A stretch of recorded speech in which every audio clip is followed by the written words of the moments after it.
आगामी महापालिका निवडणुकीच्या पार्श्वभूमीवर सोलापूर शहर उत्तर विधानसभा मतदारसंघातील कार्यकर्त्यांचा मेळावा आमदार विजयकुमार देशमुख यांच्या उपस्थितीत संपन्न झाला।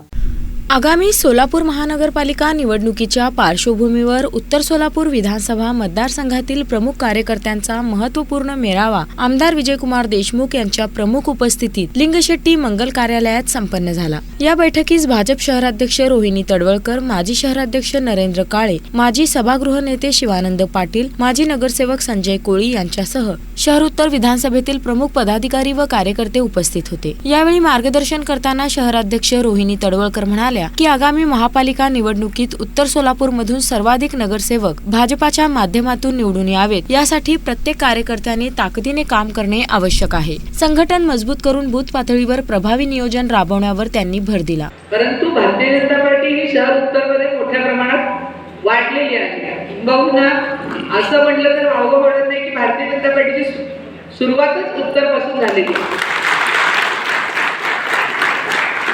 आपण सगळे कार्यकर्ते भारतीय जनता पार्टीचे शहर उत्तर मधूनच आपल्या कामाची सुरुवात केलेली आहे। आजही आपण तिथेच काम करतो, कारण भारतीय जनता पार्टीचा एकमेव आमदार म्हणजे लिंगराज वल्ल्या हे त्यावेळेला पश्चिम महाराष्ट्रामध्ये पहिल्यांदा भारतीय जनता पार्टीच्या तिकिटावरती निवडून आलेले आमदार आहेत आणि त्यामुळं तेव्हापासूनच भारतीय जनता पार्टीची सुरुवात पाया या मतदारसंघात रोवला गेला। त्यामुळे आज आपल्याकडे जरी 11 प्रभाग असले तरी सुद्धा 40-44 तिकीट जरी आपल्याकडे असले तरी आपल्याकडे कार्यकर्त्यांची संख्या मोठी आहे। मगाशी आमदार साहेबांनी सांगितल्याप्रमाणे आपल्या इच्छुक उमेदवारांची संख्या जास्त आहे, त्यातून तिकीट कोणाला मिळणार हे आज आम्हालाही माहिती नाही आणि त्यांनाही माहिती नाही। जे इथले उमेदवार आहेत त्यांच्या नावाची शिफारस आम्ही पक्षाकडे करणार, पक्षाचे माननीय अध्यक्ष यामध्ये निर्णय घेणार।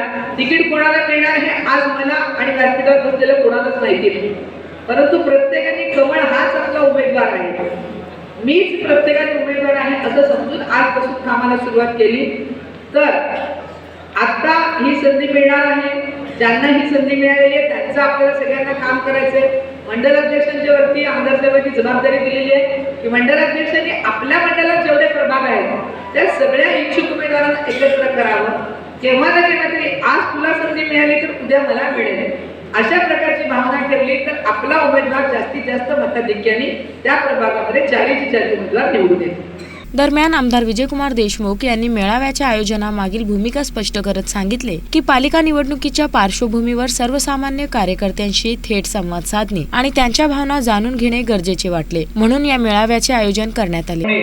जेव्हा प्रमाणे पार्टीकडनं आपण अपेक्षा करतो त्याप्रमाणे पार्टीने आपल्याला जे काही सांगताय त्या आपण एकत्र बसून आपण सगळ्या मंडळ अध्यक्षाला घेऊन किंवा तुम्हीच कोणतरी त्या तिथला कोण आपला नेता असेल त्या प्रभागाला घेऊन आपण एकत्र बसून 1 ते 11 प्रभागापर्यंत आपण उमेदवारी काढावं, ह्यासाठी तुम्हाला सगळ्याला मी इथं बोलविलंय।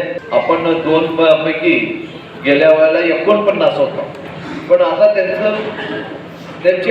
त्यांचा असा आदेश आहे की मला कमीत कमी 75 पाहिजे, म्हणजे 3/4 आपल्याकडं मेजॉरिटी पाहिजे। आम्ही तर म्हणतो की आम्ही जवळपास 80 ते 90 सीट निवडू आणि त्या दृष्टिकोनातून तुम्ही सगळे एकत्र राहणं हे गरजेचं आहे। आणि शेवटी आपण असं होऊ नये मी नाराज झालो म्हणून दुसरे पक्षवाले बोलवले, त्यांनी बोलवले। आज अनेक पक्ष आपल्या सगळ्यांच्या मागे आपल्यामध्ये प्रवेश केलेले आहे, त्या दृष्टिकोनातून कोण प्रवेश केलं काय केलं हे पार्टी बघून घेईल ना, त्यांना काय देणं काय नाही, पण आपल्याला कुठेही अन्याय होणार नाही ह्यासाठी आम्ही सातत्यानं प्रयत्न करत आहोत आणि या अन्याय होऊ देणार नाही अजून तुम्हाला सगळ्यांना मी शहर उत्तरच्या वतीनं शब्द देतो। आगामी निवडणुकीत एकसंघपणे काम करून भाजपाला भक्कम यश मिळवून देण्याचे आवाहनही यावेळी आमदार देशमुख यांनी केले। या बैठकीमुळे उत्तर सोलापूरमधील भाजपाच्या निवडणूक तयारीला वेग आला असून राजकीय वर्तुळात या मेळाव्याची जोरदार चर्चा रंगली आहे।